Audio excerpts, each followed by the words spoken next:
While the pairing of art and healing date back to primitive times, the formal therapeutic use of art in America and in Europe belongs to the 20th century. In 1940s Europe, an artist, Adrian Hill, confined to a sanatorium for tuberculosis, convinced his fellow patients to participate in art projects after he found it helped him cope with his illness. Edward Adamson worked with Hill and even opened a studio for patients to visit and create freely without his interference. He collected over 10,000 works by patients. In 1940s America, psychotherapists began the practice of art as therapy. Margaret Naumburg, sometimes called the mother of art therapy, used art to help patients access their unconscious drives and desires. She encouraged patients to interpret and analyze the art they produced. Edith Kramer, an artist herself, worked mostly with children who struggled with expressing themselves. Her theory of using art as a means of intervention became known as the art therapist's third hand. A third American, Don Jones, is said to have come up with the term art therapy. While art as therapy began in working with physically or mentally ill patients, the practice has since expanded into the general population. It's not hard to find practitioners or facilitators using art as a method of therapy or for self-discovery in Santa Cruz. One popular method for self-discovery is soul collage, which started in Santa Cruz with founder Sina Frost in 1989. It is now practiced through community workshops in over 40 countries. Mariabruna Sirabella, who worked closely with Sina Frost before Sina's death in 2015, is the main facilitator of soul collage and travels broadly to conduct workshops. We caught up with Mariabruna at a workshop in Santa Cruz at which she guided participants in creating collages for a personal deck of cards as a vehicle of self-discovery through introspection. We also invited Mariabruna into the studio to talk about the method. Soul collage is not a therapy, but it is very therapeutic because every single card is like a portal to have a look into your soul and into your history and into your experiences and discover aspects of yourself that you would not necessarily reach just by thinking. Because when you open the portal through the symbolic power of images, you are giving your unconscious the opportunity to speak up. And often it speaks up in a very poetic and a very inspiring way as well. So you can say that it is like the visual journal of your life, of your soul, that speaks through images and through words. And often, as I said, very poetic words. Is there a difference in working with people for therapy other than working for people for self-development? Yes, because I'm a psychotherapist, I have used the method clinically. So the difference is that when you're using it as a therapist, you are switching the role of being a therapist and coaching the person to bring forth a certain question or to explore a little deeper. Yes, more directly. And when I'm wearing my facilitator role, I'm really hands-off when it comes to the cards. Explaining the process a little bit, you have a group of images in front of somebody. They pick out images and make a collage out of them. This is my past that I'm lying on my history. Now I want to add some very small images representing many of my experiences in life that have shaped me. And then they speak as if they are each one of the images. Right.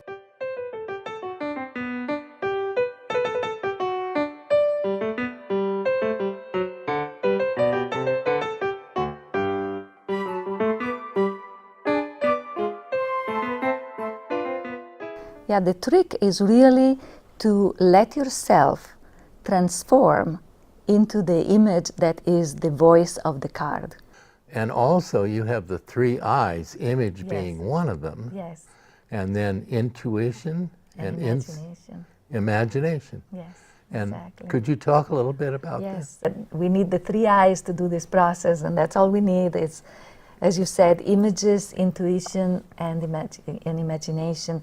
And it's like, it's almost like a circle of empowerment and growth and discovery and integration, because you approach the images without a plan, and you allow the images to grab you, one image to grab you. It's like, oh, this one, you know, I have a response for it. If you have an emotional response for an image, it means it's connected to something inside of you. You don't need to know why or what yet. And so there is already, your intuition is allowing you to be grabbed by an image.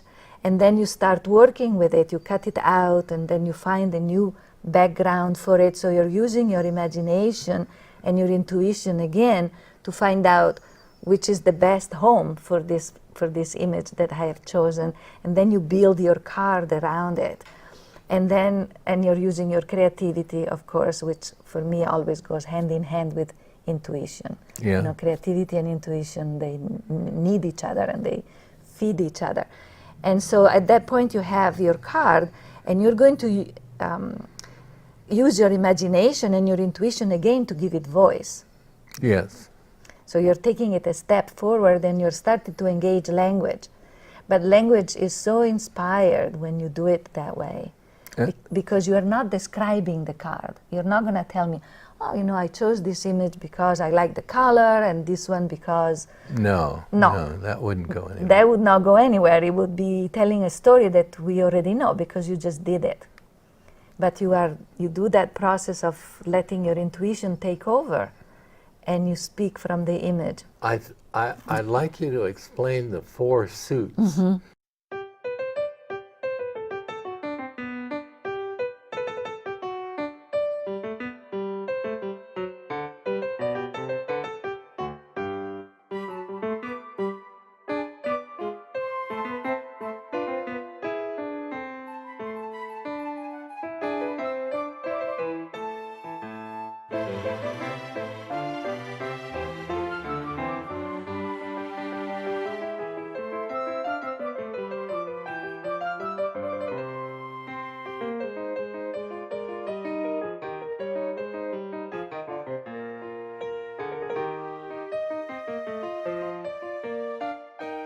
For example, I've had people that come and say, I've been wanting to write for a long, long time.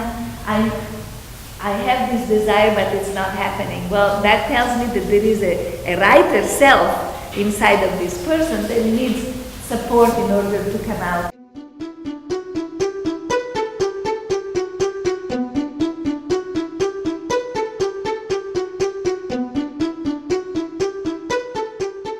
We all have an inner critic, and some of our inner critics are sufficiently benevolent and let us live, you know, with a degree of peace, but sometimes any inner critic can get activated and become really, really nasty.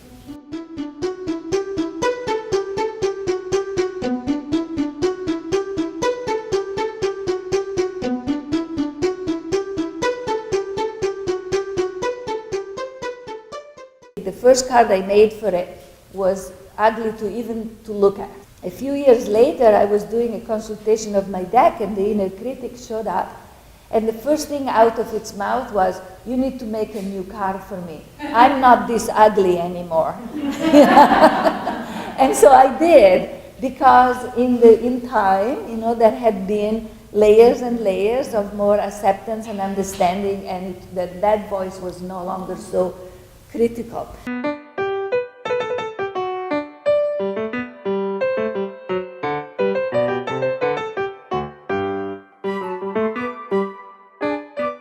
We had encountered the research done by HeartMath, and you probably are familiar with HeartMath. Is a company that is actually in Boulder Creek. It's in our county, and they have And a tremendous amount of research and studies and applications trying to find the place, the emotional place, where our emotional heart and our physical heart are working in coherence.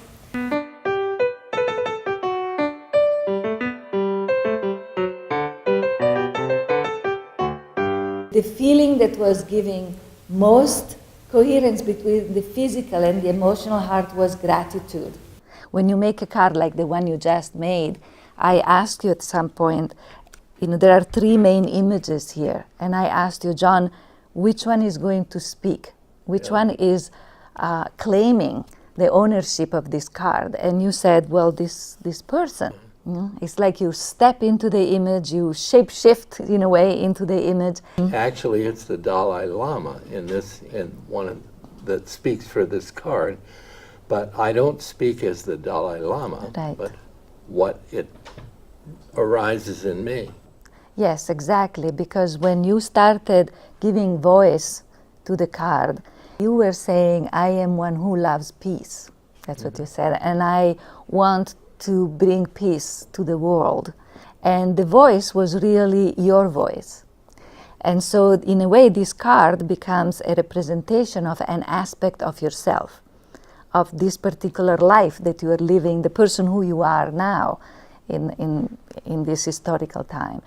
If it had been the voice of the Dalai Lama coming through, it would have become a community card that you would make in order to invite the energy, the inspiration that the Dalai Lama has for you to be part of your deck of cards. What you told me is the community card represents people and images right around us, Right. our community. Exactly.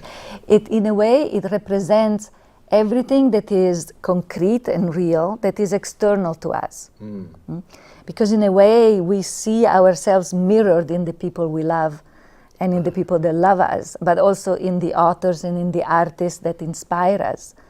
For example, here I have a card that I made for Sina Frost, and it's a community card, and it's dedicated to her. And so when I give voice to this card, it's actually Sina speaking, and my imagination allows me to give her a voice that would be very similar to what I heard coming from her or what I imagined that she would say in order to answer a question that I pose. You can place there, for example, your pets or animals that you have a very personal relationship with. But it is that particular cat, not the spirit of cats, that particular horse, not the spirit of horse. You can also put trees, for example. You might have a tree at the corner of your house, and every time you go to work in the morning, you salute the tree and you have a conversation with this tree. Well, that tree is a physical being.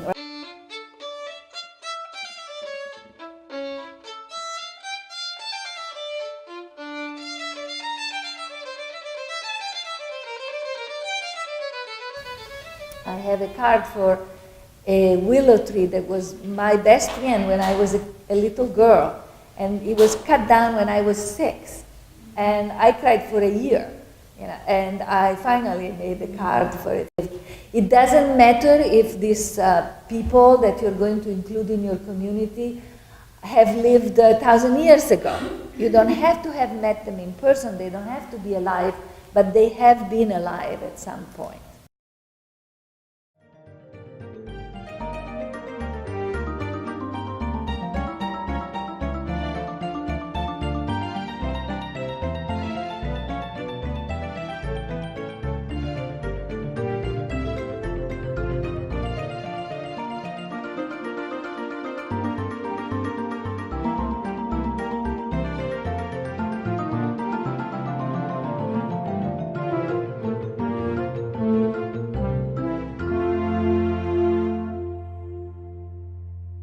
The companions are animals, they're spirit animals that we encounter through a guided visualization in the physical areas of the chakra. Could you explain the chakras a little bit. Okay. In our body, there are certain places where there is more energy. They're like energy vortexes or energy centers. And each one of these centers is a symbol, let's say, or a In a different place in your body. In different places too. in your body, starting from the bottom of your spine, then you go up into your lower abdomen, and then at the diaphragm, the heart, then the throat, the third eye, and the crown. So these are the 7 main energy places, energy centers. And each one of them relates to a field of human experience. For example, the first chakra that is at the base of the spine is usually associated with the impulse to survive. And it's true at a physical level as also at a spiritual and emotional level. So it's a root chakra. But if you look, for example, at its opposite, the crown chakra, that's the place where we have the experience of longing for the source, longing for one. It's our spiritual center that is opening up to our need to feel connected with the source. Do you actually feel people moving up from, like in Indian mythology or in their system, it says go from the bottom to the top chakra? That's true, although there are also some systems that ask you to do the journey the other way around. Interesting. That come from above and then bring the energy of the above all the way down into your roots. In Soul Collage, the chakras are borrowed, let's say, in order to connect with the instinctual vitality of an animal that you discover through the guided visualization, and then it's going to speak to you and tell you why is it showing up in that particular field and what kind of gifts and messages it brings to you. Let's think of the third chakra, which is a place of your personal power, your effectiveness in the world, the place where you learn how to say yes or no. So it's a place of choices and a place of affirmation. Maybe you are confronting a situation where you feel a little uncertain. You could go and visit with the animal that is in your third chakra. Animals don't have the same kind of thinking mind that we have. As a result, they are directly connected with their instincts, and they do another beautiful things that we wish we could always do. They never doubt themselves. Never met a cow that says, oh, I wish I was a cat, or, a horse that wants to become an eagle. They are themselves. They live themselves. They behave themselves. They express themselves exactly for who they are. And the heavens know that we need that lesson, and we need that support. And so Sina chose animals so that we could, through their presence, their archetypal presence, give us support into being ourselves as authentically as we can be, and also nurture that particular field that is represented by each chakra. This is a card for my throat chakra. This is a place in the body where we learn how to give and receive, to listen and speak up. And so that's how the moves came together. The reason why we do it through a guided visualization is because we don't want to say, oh, I really like hummingbirds. I'm going to put a hummingbird here. And, I really like dolphins, so I'll put a dolphin right here. And I really like a horse, I'll put a horse here.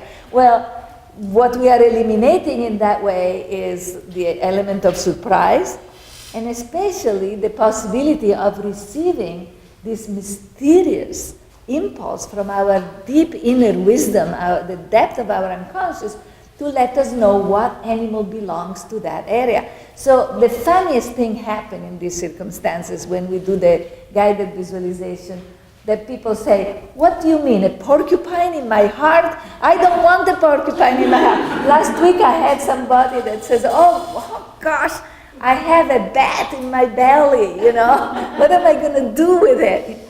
And the important thing is to accept that if that's the animal that came, and it came from inside of you, that's the animal that appeared while you were in a deep state of relaxation and you were opening to the unknown, it means it belongs there. The important thing in that suit is the synergy that happens between the animal that comes and the location where it comes. Because of course, if I have a horse here, it's not going to be the same message as if I have a horse here. Because this chakra has a different meaning. It's about a different layer of human experience.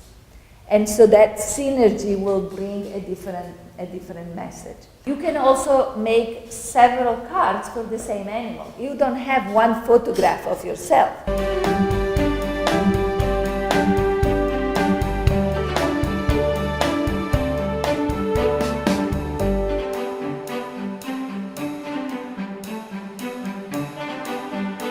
The council refined all those energies, those universal characters that infuse our personality parts with passion. For example, I worked with environmental activists. They were all sharing the same activity, the same commitment to the environment in the same organization. But when I asked them, who is actually giving you life, giving you stamina, giving you determination to do the work that you're doing as an activist, each one of them had a different answer. Some said, well, it's the Great Mother that does that because I feel such a love for all of humanity that I receive from that archetype my energy. Another says, no, for me it's the warrior. It's the archetype of the warrior because I want to fight for what is right. Another one said, no, for me, I also want to fight for what's right, but the archetype that inspires me is the archetype of justice. So they were all doing the same thing. In terms of the committee, they all had the same card, my environmental activist self. But archetypically, they were being fueled by different archetypes. Death is a transition that we cannot escape. Nothing in the cosmos can escape death. And so Sina would say, might as well come to terms with it and start the conversation and see how that conversation transforms.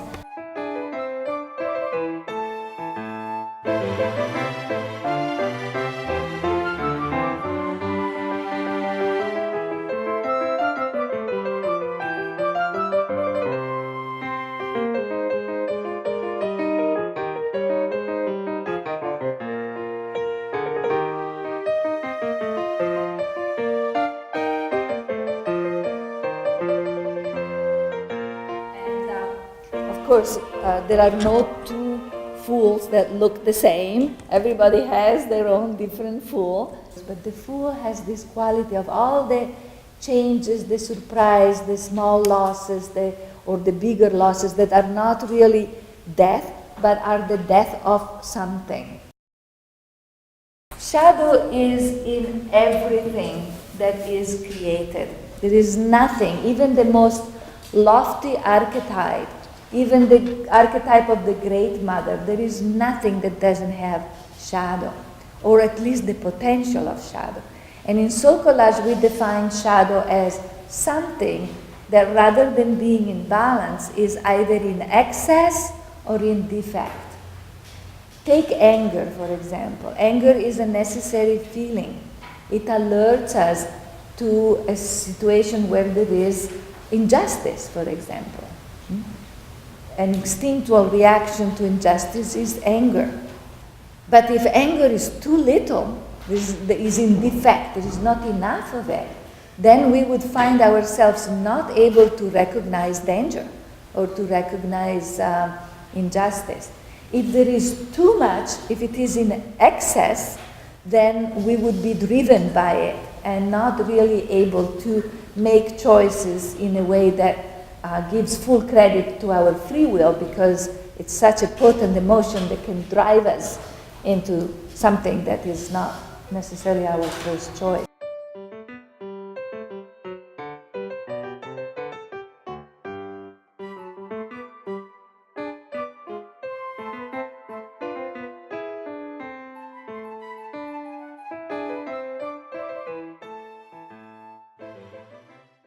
If you draw cards from the deck, if you've made a number of cards, you draw them without looking, and then it can answer questions for you. Yes, it does. That's the best part of the entire method, is my absolute favorite part. It's all the creativity and all the imagination and the intuition that you have poured into making the cards. It comes back to you. Whenever you ask them a question, they bring you in connection with your wisdom. The way we do it is we go within and we find a question that is relevant to us. It can be a question on something practical, it can be an existential question, it can be a relationship question, but it has to be a question that is about us. So I'm going to give Kathy the question that I came up with, and she will read it to me. What should I pay attention to as I facilitate this weekend retreat? So I'll connect with my cards, and with the question in mind, I will pull 4 cards randomly.